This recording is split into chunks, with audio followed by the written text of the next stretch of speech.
if you recall, in chapter 9, Если вы помните, в 9 главе Paul had said, read verse 27. Павел говорит: «Но усмиряю и порабощаю тело мое, дабы, проповедуя другим, самому не остаться недостойным». So he's saying that it's possible to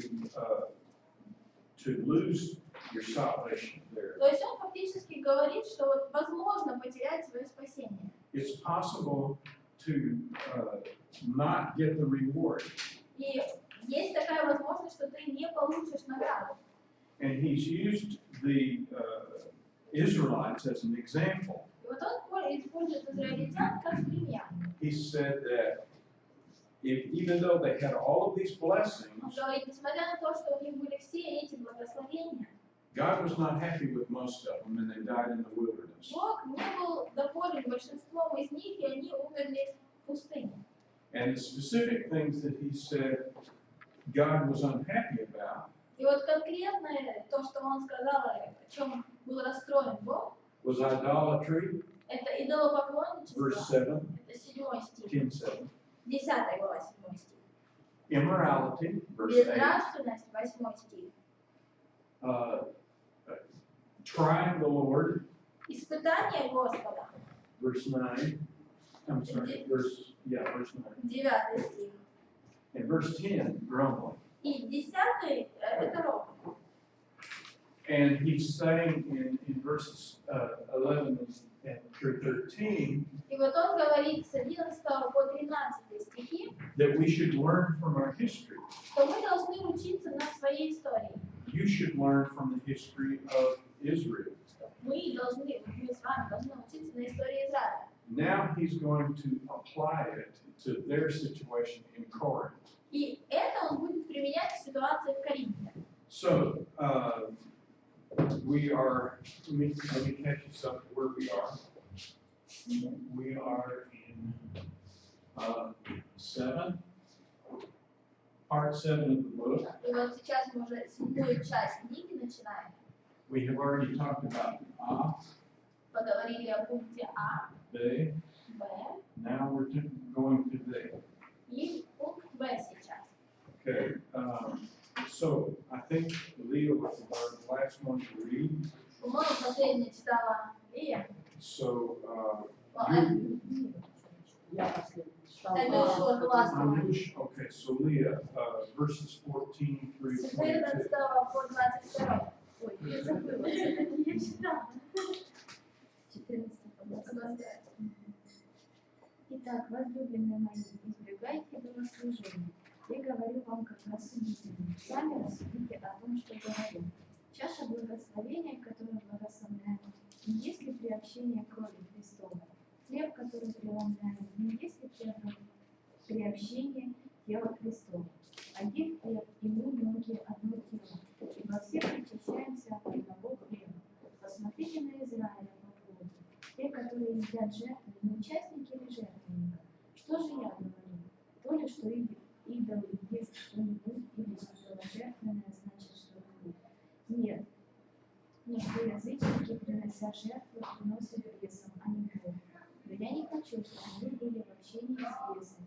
Не можете пить чашу Господню и чашу бесовскую. Не можете быть участниками в трапезе Господней и в трапезе бесовской.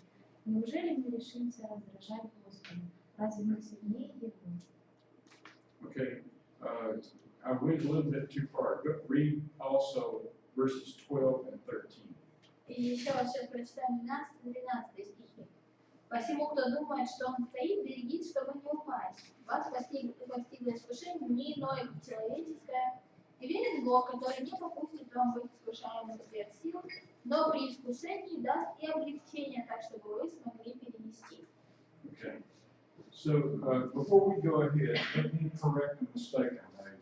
Вот перед тем, как мы с вами продолжим, я бы хотела исправить ошибку, которую я допустила. In chapter 7, when we were talking about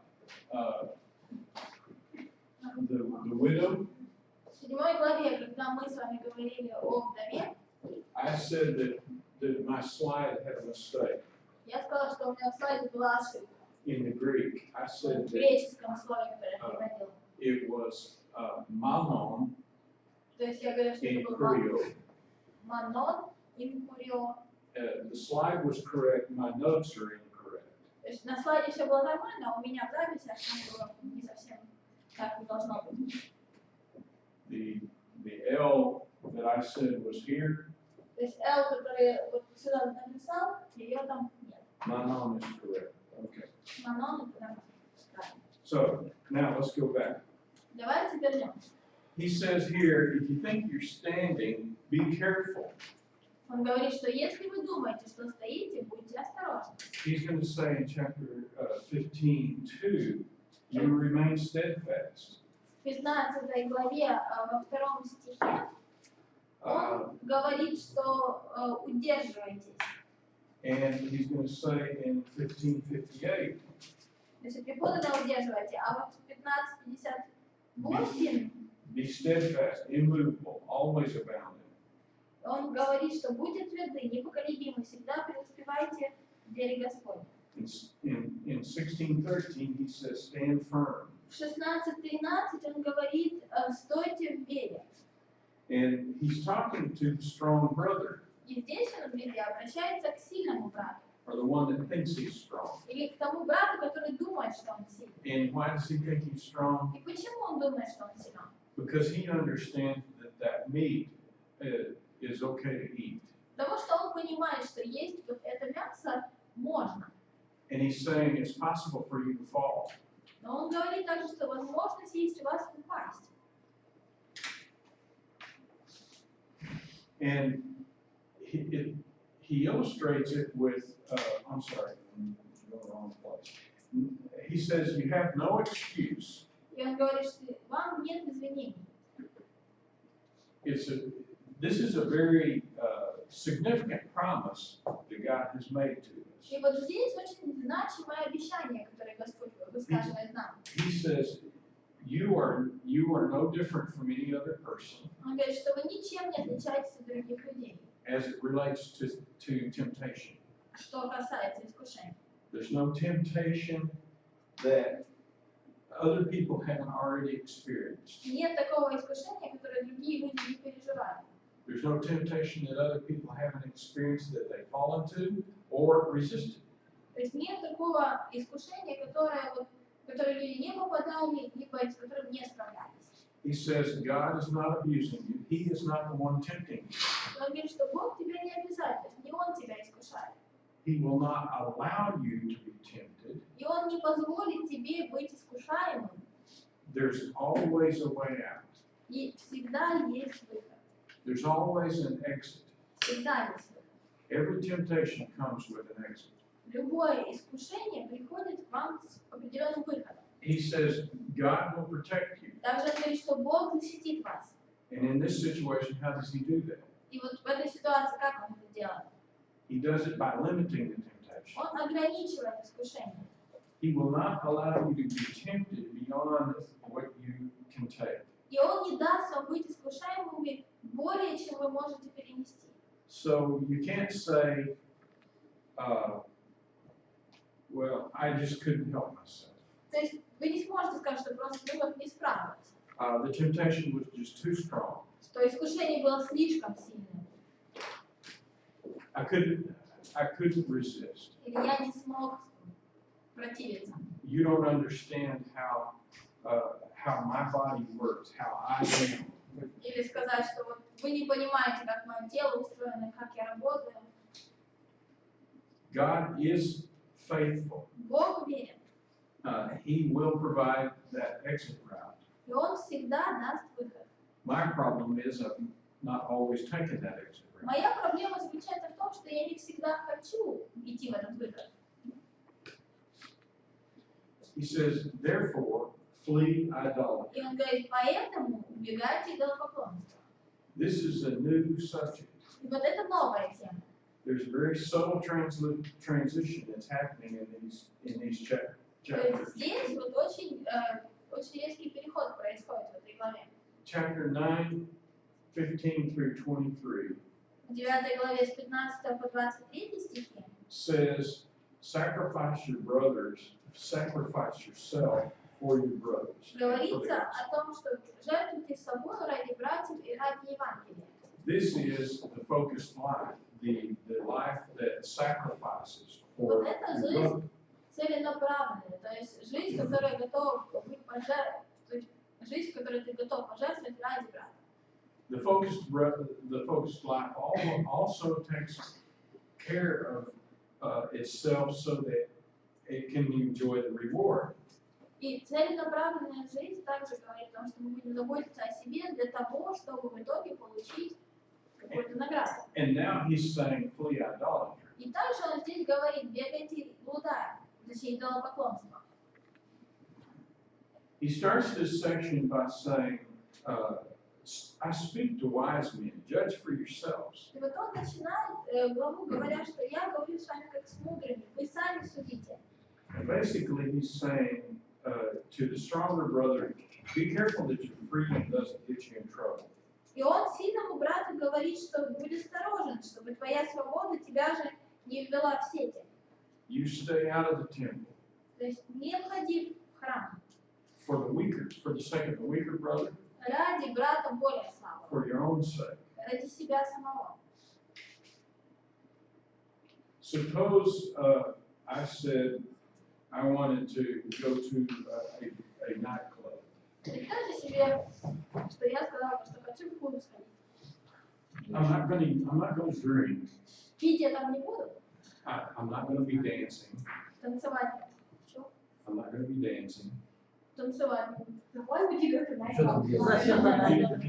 You put on it. You go to the nightclub. You're not going to drink. I'm not going to dance. То есть мы не будем не пить, не танцевать, I'm not going to use any foul language. не буду материться. I just like the lights and the things that Я are просто going огоньки нравятся. on. Is it okay? Это же нормально. Ты пришел Огоньки нормально. It is okay. Лишь бы не It's делать. okay. Все на огоньки. That's wrong motive. It's what? Wrong mode. Wrong motive. Неправильный мотив. Okay. What motive would keep me from doing that? Ну а какой мотив бы меня удержал бы от этого? То, I'm что я not не going to get drunk. То есть я не I'm планирую not going to напиваться. drink. Зачем надо Yeah. пытаться? Masha asked a good question. Why are you there? Вопрос, правильный вопрос, а зачем сюда вообще идти? У нас есть пословица: скажи мне, кто твой друг, и я скажу, кто ты. Well, we have a saying, tell me who your friend is, and I will tell you who you are. Или с кем поведешься, того и наберешься. Who you're dealing with, you're going to learn from. То есть рано или поздно, если вы будете ходить в клуб, So я sooner думаю, or рано, later, if you're going to go to nightclub, and I think it's going to happen early, да, вы познакомитесь с людьми, которые пьют, которые танцуют, которые, может быть, наркотики употребляют. drinking, that are dancing, that are Они using будут drugs. очень веселые, They're going to заводные be a lot of такие. fun, they're going to be very Вначале вам не energetic. покажется ничего плохого. And it will seem like there is nothing wrong with it.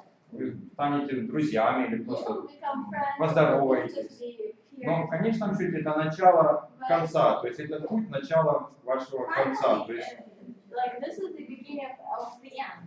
Uh-huh. You're hitting exactly on the point.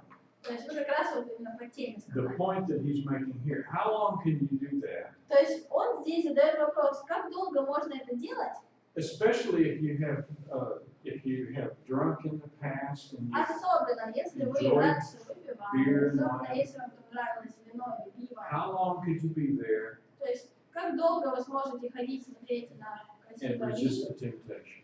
и вот удерживаться от искушения. Think about the temple. Подумайте о храме.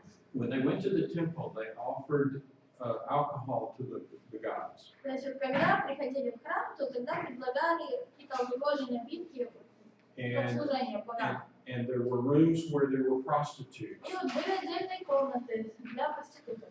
And those other people would have sex. И вот люди занимались сексом. But I'm a Christian, I'm there, I'm not having Я sex. христианин, то есть я пришел, я вообще не по этому поводу. I'm just going for the meat. Я поесть. Храм поесть.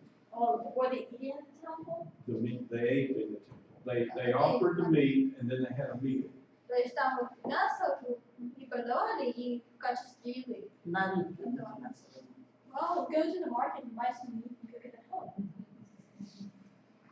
See, what he's saying is, То when есть you он go здесь to that говорит, что temple, когда вы идете в храм, you might say, technically, I'm not doing anything that they do there, вы фактически можете сказать, что я ничего такого не делаю, что они там делают. except me eating the meat. Кроме того, что мясо ем. And we know those gods are nothing. И я знаю, что боги эти ничто. And so I'm not having communion with that God when I eat Соответственно, that и meat. когда я ем это мясо, я не сообщаюсь с этим богом. I'm just enjoying the barbecue. Я просто, мне нравится барбекю, как там готовят, и я кушаю. How long can you do that before you start drinking, Сколько же вы будете вот просто ходить есть мясо, пока не начнете пить get involved in immorality, и задействоваться в безнравственности, start having conversations with people in the temple общаться с людьми в храме, that go like, well, those Christians are so dumb. которые все время говорят, что да, христиане какие-то Those Christians are so narrow-minded, вот ограниченные. and start using bad language И сколько вы сможете не пользоваться and grumbling about нецензурной Your языкой. and the Lord and the church. И не начнете роптать о своей вере, о Господе и о церкви. So that's where this discussion is headed. То есть вот к этому подводит вся эта дискуссия. And he illustrates it by fellowship. И вот он приводит пример общения. First of all, Christians with Christians. Во-первых, христиане с христианами. When we gather for the Lord's Supper, Когда мы собираемся на вечерю Господню, in English we use the word communion. ну вот в английском слово communion, What is does the Russian word have a similar meaning? причастие. Okay, does it signify joining together? Но вот у нас слово причастие, если вдуматься, имеет смысл, то есть ты становишься частью чего-то. When we come together, we eat together the Lord's Supper, Вот когда мы собираемся вместе, когда мы едим вечерю Господню вместе, and that's a joining together of one another и in это celebration of what Christ has done for us. объединение нас одного с другим и празднование того и отмечание того, что Христос сделал для каждого из нас. He illustrates it with the Israelites Также он приводит иллюстрацию израильтян and their communion with Jehovah. и их общение, и их причащение у Иеговы. You know about the peace offering? Вы Have you had a знаете sacrificial system? о мирных жертвах. У всех была система жертвоприношений, да, примерно? So there was something called the wave offering or the peace offering. Вот там было, по-моему, жертва потрясания или жертва мирная. And they take the animal or the piece of the animal and wave it to the Lord, Мы брали животное, и часть животного и подносили к Господу, and then they receive it back, а потом опускали, получая его обратно, and then they use that and they have a meal и вот потом это мясо готовили для того, чтобы поесть. in the temple precinct. Опять же, ели они на территории храма. And it's as if God was serving a banquet for his people. И символизировало это, что Господь эту еду дает своим детям. So he's saying, when the Israelites do that, they're having communion with their God. То есть он говорит о том, что когда израильтяне так поступают, они общаются со своим Богом. The very same concept is in the mind of the pagans when they go to the temple and they eat that food. И вот подобная концепция возникала и в уме язычников, которые приходили в храм для того, чтобы поесть какой-то еды. Verse 19, he said, read that. 19 стих говорит, we're talking about chapter 10, right? Что же я говорил? То ли что идол есть что-нибудь, или долженственно значит что-нибудь?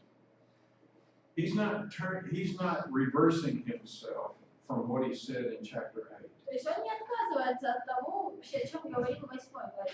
What are the sacrifices to the idols? Какие жертвы идолам были принесены? None. То есть что они означают? Они ничего не означают. What are the idols? Кто такие идолы? None. Они ничто, да. They're nothing. But there are demons, Но есть демоны. and they are a reality. И демоны являются реальностью. And what he's saying is, when you go into the temple, И он говорит, что когда вы приходите в храм, the likelihood of you having fellowship with those demons вероятность того, что вы будете сообщаться с этими демонами is very high. очень высока. He's saying you can't mix your fellowship with God И он говорит, что вы не можете смешивать свое общение с Богом and at the same time have fellowship with demons. и с бесами одновременно. Read James 3, 10 through 12. James 3, 10 through 12. Иакова 3, 10 по 12. Из тех же уст исходит благовествование и проклятие. Не должно, братья мои, сему так быть. Течет из одного отверстия источника сладкая и горькая вода. Не может, братья мои, смоковница приносить маслины и виноградная лоза смоквы.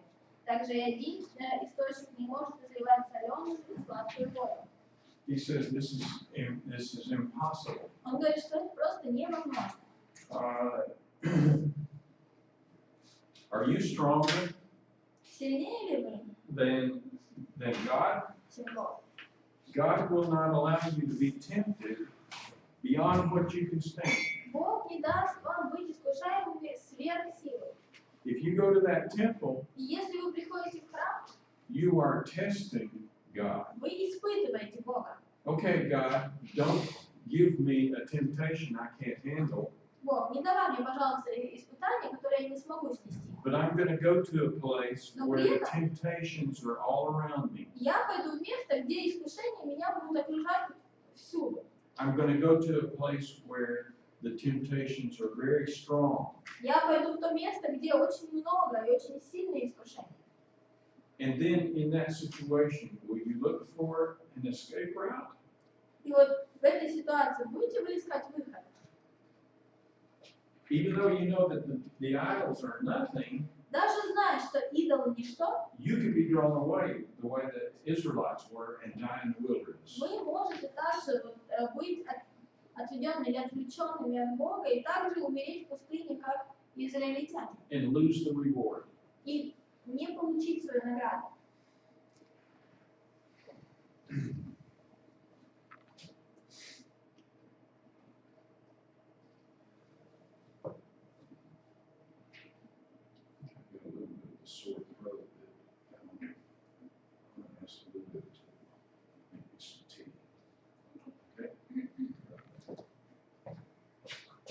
Сейчас вернется.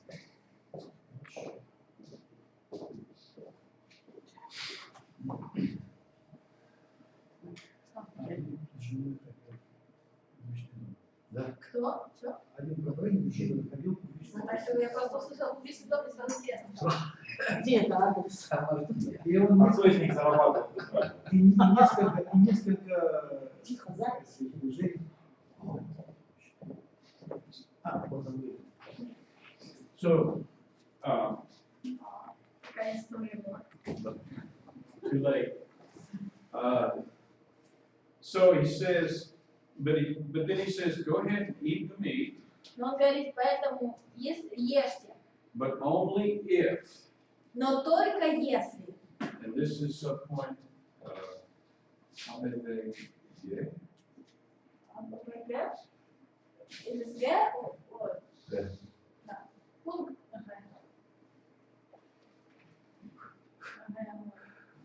I think I got lost somewhere in there, but anyway.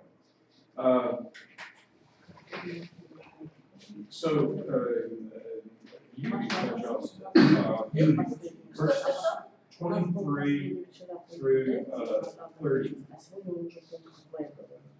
Well, let's just go back and figure out about the points, because they said yesterday, last point was что? Last point was D. А сегодня утром он уже сказал, Okay. And in the morning we said that it was You're point correct. one. You're correct. сегодня утром. I got mixed up.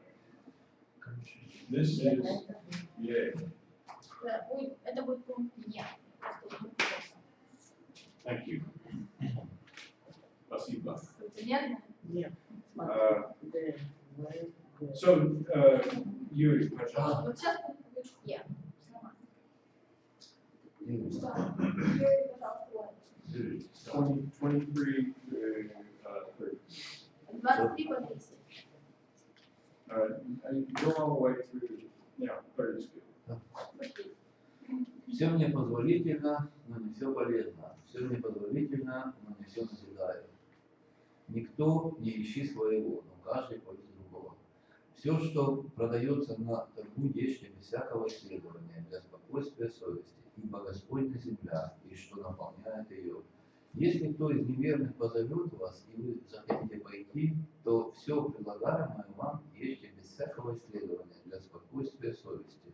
Но если кто скажет вам это идоложертвенное, то не ешьте ради того, кто объявил вам, и ради совести, ибо Господня земля, и что наполняет ее.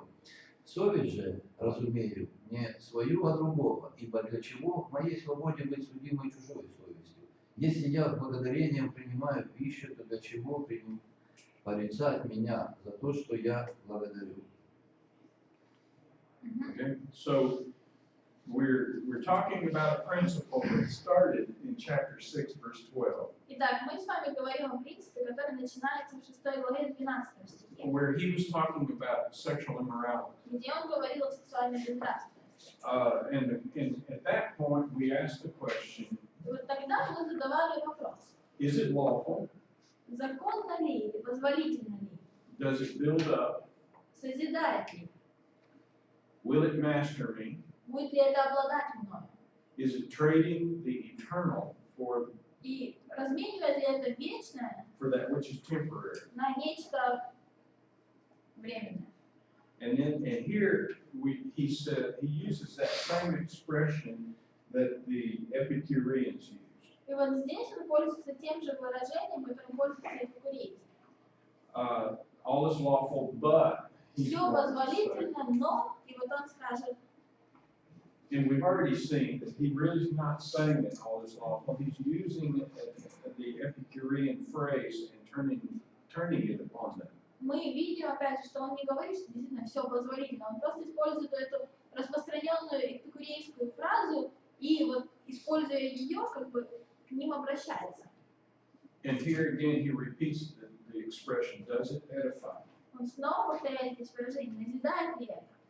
And then here he also saying, is it self-serving?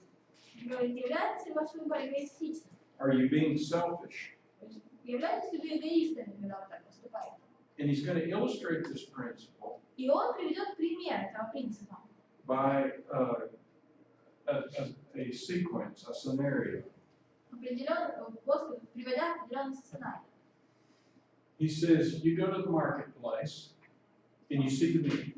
Он говорит, что вы приходите на рынок, видите мясо, Go ahead and buy it. покупайте. Or maybe you are invited to a meal. Или вас пригласили на обед. Go ahead and go if you're invited. Идите, если вас пригласили. But do not eat Но не ешьте, if the issue of idolatry comes up. если возникает вопрос идолопоклонства. In this scenario, he's talking about this question of whether or not this meat has been sacrificed to an idol. То есть вот в этом случае он как раз говорит о вопросе того, было это мясо принесено в жертву идолам или нет. You eat it, you don't ask any questions, Ешьте, не задавая вопросов. you Говорит, enjoy the food. наслаждайтесь едой.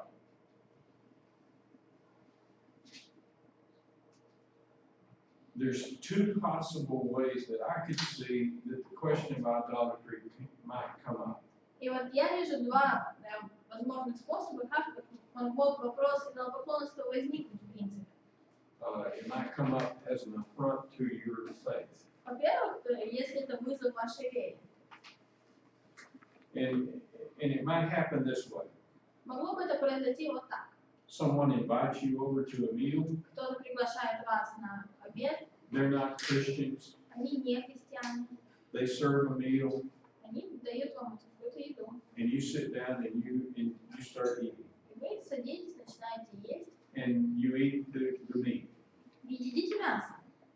And the host И вот хозяин, looks at you and says, глядя на вас, говорит, aren't you a Christian?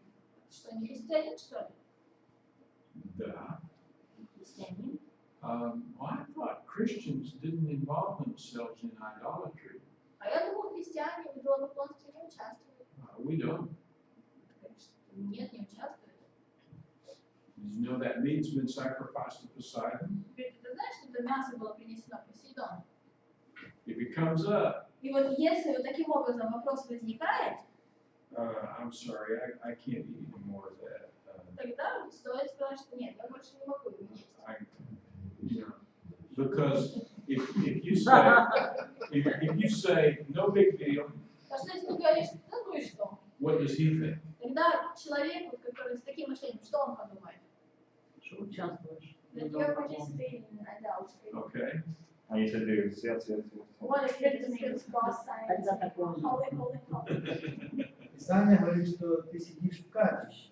And scripture there says that you're sitting in the temple, would that be a Holy temple? place. Like, Yeah. okay, temple, holy place. Why are you in a holy place eating? That's the question. Well, I'm talking not in the temple.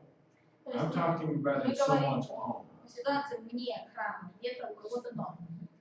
Because he's already said stay out of the temple. То есть там уже написано, что не ходите в храм. This is in someone's home. Это вот пришли в гости к кому? And I know that you've been around people that want to challenge your faith. Я знаю, что вы, наверное, общались с теми людьми, которые хотят бросить вызов вашей вере, That want to test you. как-то вас испытать. And so if you say, that's all right, I don't care. Если вы говорите, да ничего страшного, мне вообще все равно. What does that non-Christian think? Тогда не христианин что думает? He thinks he has caused you to stumble. Он думает, что он тебя приткнул. And he has caused you to compromise. Он привел к тому, что ты пошел на компромисс. And so now it's more difficult to teach him the gospel. И вот теперь же будет сложнее рассказать ему Евангелие. Because he thinks you don't take it serious. Потому что он думает, что и ты к нему несерьезно относишься. Now, the other way that I can see this happen Другая ситуация, в которой это могло бы произойти, is for a brother это вот если брат to say, bring up this as a matter of conscience. говорит об этом как о вопросе совести. He sees this brother sitting there, То есть он видит брата, который сидит and he sees you eating. где-то, there as in temple, or In there the home. somewhere. Ну, где-то у кого-то в гостях ест мясо. And he knows that it's been sacrificed to Он him. знает, что мясо, которое ему подали, то есть это идоложертвенное. Perhaps you know as well. Возможно, и вы знаете. But you don't know that this brother that's watching you Но вы не знаете, что брат, который за вами наблюдает, has a problem with it. для него это преткновение. And that brother says, И этот брат говорит, he hasn't eaten it. он не ест сам это мясо. And he looks at you and he says, Он, глядя на вас, говорит, I thought it was wrong for us to eat meat sacrificed. я думал, нам нельзя есть мясо. You remember that letter that they Жертву wrote идолам. in Jerusalem? Помните вот это письмо, которое написано было в Иерусалиме, And they passed around in Antioch? которое распространилось по Антиохии также. I thought it was wrong to eat meat sacrificed to him. Я думал, нельзя есть мясо, принесенное в жертву идолам. When you see that your brother is possibly tempted, Когда вы видите, что брат ваш искушаем таким you образом, say, well, I'm sorry, brother, I didn't mean to cause you a problem. то лучше сказать, брат, извини, я не хотел проблему создать для тебя. You don't eat То есть, не ешь, if the issue comes up. если этот вопрос поднимается. In this situation, why not eat? Но в этой ситуации почему не есть? Verse 29, 29 стих. for the other brothers, for the weaker brother's conscience. Совесть же, разумею, не свою, а другого. And in verse 29, he also says that there are other options. И он также говорит в 29 стихе, что есть и другие варианты. You can have your hunger satisfied by eating vegetables. То есть вы можете свой голод утолить тем, что поешьте овощей. That's the escape route that God has offered. То есть вот такой вот выход, который предлагает Господь. Because you have liberty to sacrifice your rights Потому что у вас есть свобода пожертвовать своими правами, so that you can help your brother. чтобы помочь брату. And you can help the non-Christians as well. Но и помочь и христианам также. And so that you can keep the good thing, the good way that you live, И чтобы сохранить тот добрую свой, то есть from being spoken of as evil. свой образ жизни, добрый образ жизни, чтобы о нем не могли сказать ничего плохого. Read verse Romans 14:16. Римлянам 14:16. Read 15 with it. 15:16. Если же за пищу огорчается брат твой, то ты уже не по любви поступаешь. Не губи твою пищу того, за кого Христос умер. Да и не кулится ваше доброе имя.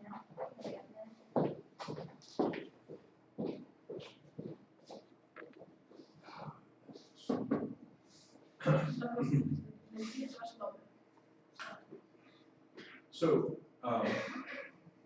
you pожалуйста, verses 31 through chapter 11:1. 31 по 1.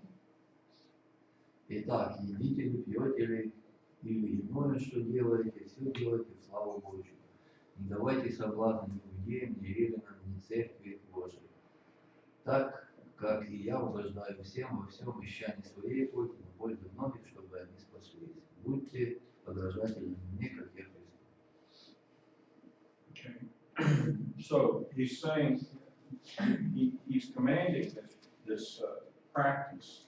Вот он дает такую не то что заповедь, но You glorify God. советует поступать так, прославлять Бога. And this is a summary for this whole section. И вот Chapter, здесь section фактически 7. обобщение всего 7 пункта. Glorify God Прославлять Бога in your eating, in в your своей drinking, пище, в питьи, in all that you do. во всем, что делаешь.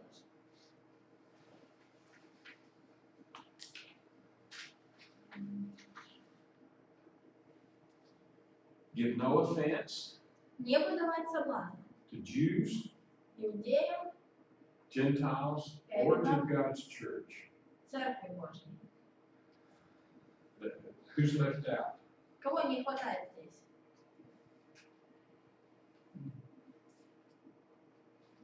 You know, sometimes you can't help it. You cannot, your best intentions still result in someone being offended.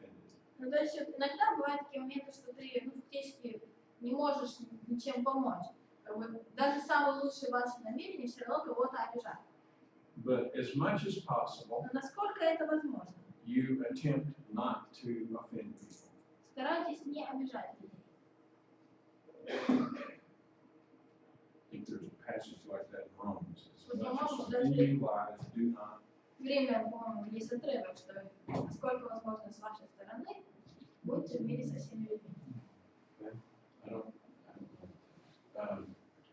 You don't do it for personal reasons. И делайте это не из личных каких-то мотивов. You're not seeking to benefit yourself. You're willing to sacrifice. То есть не ищите какой-то выгод для себя, будьте готовы к пожертвованию. You're not a man pleaser. И не будьте угождателями людям. You don't say what you think people want to hear. Не нужно говорить то, что, вот, как вам кажется, хотят услышать люди. And I think there's a really bad chapter break here. И вот, как по мне, вот здесь начинается переход этой главы. Verse 11:1 should be, I think, with Мне кажется, chapter 10. вот здесь текст разбит не совсем правильно, потому что 1 стих 11 главы, скорее всего, касается больше 10 главы. And so you imitate Jesus, То есть вы должны подражать Христу and you imitate Paul to the extent that he imitates Jesus. в том смысле, в котором он подражает Иисусу. And that's how you deal with matters of opinion. И таким образом нужно справляться с вопросами о мнении.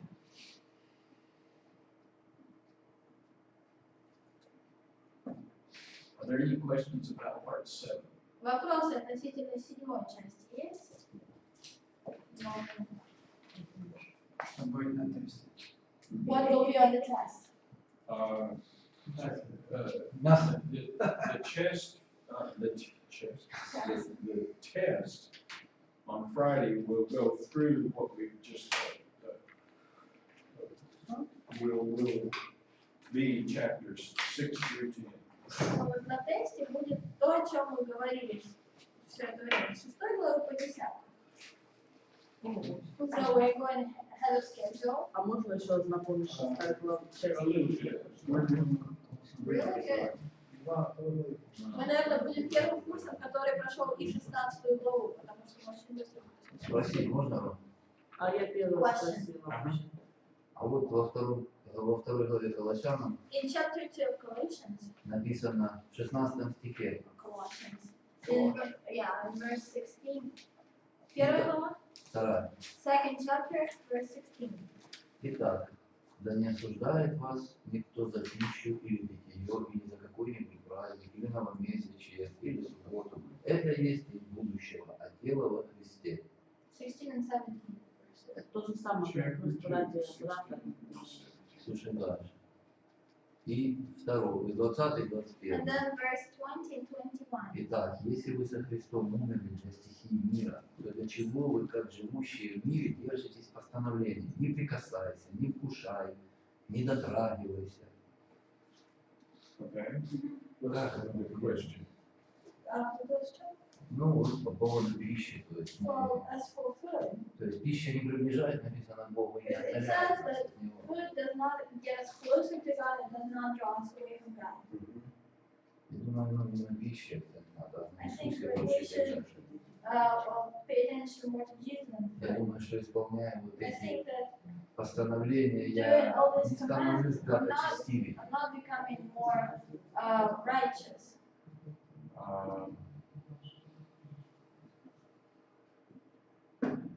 Okay. It sounds like the statement that you made sounds like what you think is that 1 Corinthians chapters 8, 9, and 10 are a contradiction to Colossians. Ну вот из того, что ты сказал, такое ощущение, что ты говоришь, что вот 8, 9, 10 глава, они противоречат тому, что написано в Колоссянам.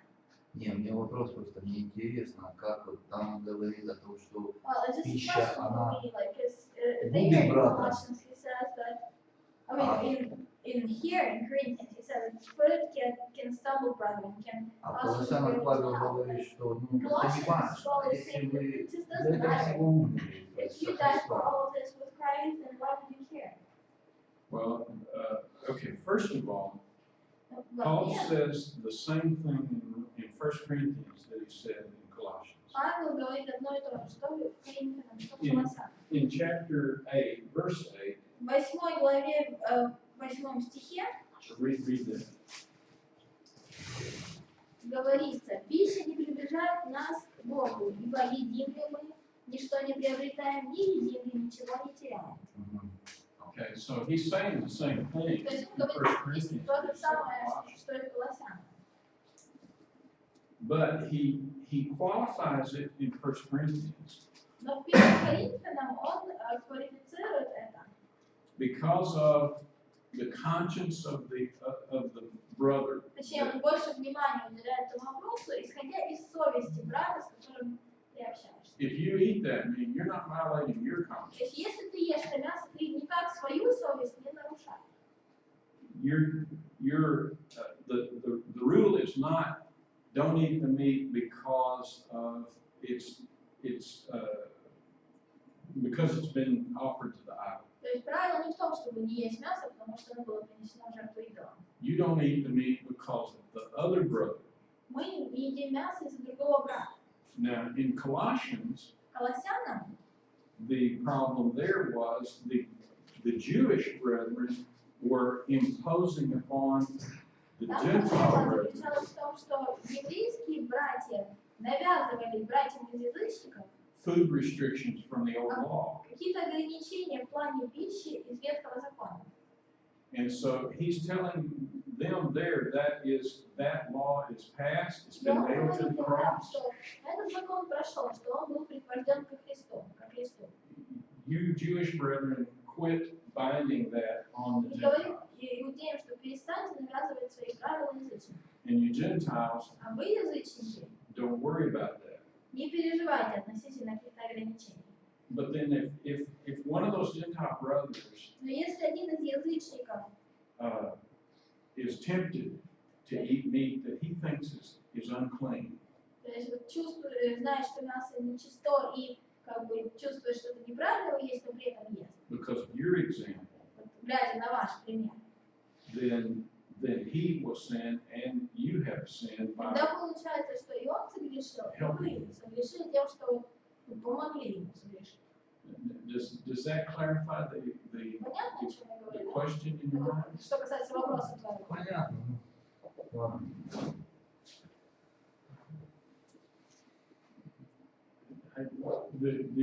The expression on your face tells Глядя me на that this, выражение лица, то есть ты не совсем согласен. Не согласен, конечно. Но у меня есть свое мнение. Well, he has his own opinion. okay, is different from what I just said. Что мнение какое? Потом поговорим. We can talk about that later. Можно? Okay, And another question. yeah. Да, меня просто не было на 7 главе. Вот 14 стих, 7 главе меня просто не было. Chapter 7, verse 14. Because he was gone for that. Да, иначе дети наши, ваши были бы нечисты, а теперь святы. For your children would be unclean, but now they're holy. Like this very last phrase. Можно, потому что они как бы от нашей веры они же не спасаются, что они. Well, can you explain this? Because, well, they're not being saved because we're believers. That's correct. She was just gone for that. What he's saying, okay, let's go back to the illustration Давайте вернемся к иллюстрации, которую я of использовала Ezra and Nehemiah. относительно Ездри и Неемии. When Ezra and Nehemiah Когда Ездри и Неемия confronted the people with the men with having married non-Israelites, вот, когда они, то есть, говорили с людьми относительно того, что один из присутствующих в их обществе был женат на неизраильтянке. they required that those men dissolve those, divorce those. Точнее, не один, а многие. И они наставляли их в том, чтобы израильтяне, мужчины, развелись с этими неизраильскими женами, отпустили их. And the children of those marriages И вот дети из этих браков, were not full-blood Israelites. то есть это были полукровки. In a sense, they were considered to be unholy, И вот в этом смысле они считались нечистыми, illegitimate, то есть незаконнорожденными. from a marriage that was not legal. То есть из брака, который был незаконным. What Paul is saying in 1 Corinthians chapter И вот 7, что Павел говорит в 1 Коринфянам 7 главе, that the marriage of a believer to an unbeliever это то, что брак неверующего с верующим is a legitimate marriage, является законным, and it should not be divorced, и его не нужно разрывать. and that the children of that marriage Дети в этом браке are not illegitimate. не являются незаконными. The marriage is sanctified, То есть брак освящается, therefore the children from that marriage и поэтому и дети вот от этого брака are sanctified. также освящаются. Does that make sense? Ясно, понятно? Ну, то есть это он людей говорил, да, неверующих, он верующих. Непонятно, он еще больше запутал. No, you just confuse her a little bit more. Wow. I'm sorry. What can I do to help? Как вы думаете? Say it again. I don't know how to say it more plainly. Well, it is kind of confusing when you're talking about Nehemiah and Ezra, like, why those marriages in there were illegitimate? Because they're all. I don't know. I think we're under a new covenant. I don't know why they're legitimate. They're legitimate now, but not there. Я не знаю, почему вот тогда браки там, ну, из разных наций были не, как бы, But the fact незаконными.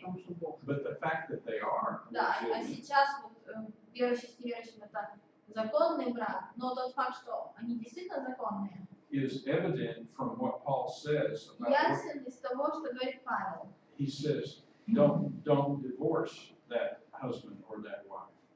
Вот говорят, не разводись с таким мужем и с такой женой. So we know from that statement Вот из этого выражения мы знаем, that marriage was considered to be legitimate. что браки, вот, которые заключены были в Коринфе между христианами и нехристианами, они были законными, нормальными. I can't answer the question as to why God considered those marriages That illegitimate. was more of my question. Oh, okay. So, I think не все. okay. Let's move into chapter 8. I'm not. Chapter 11. Well, maybe we could just finish discussing this question and get it to 2 Okay. minutes before break. Good. Я по-другому ты это спроси, почему, что конкретно интересует нас, дети ваши? Значит, дети ваши были бы нечисты.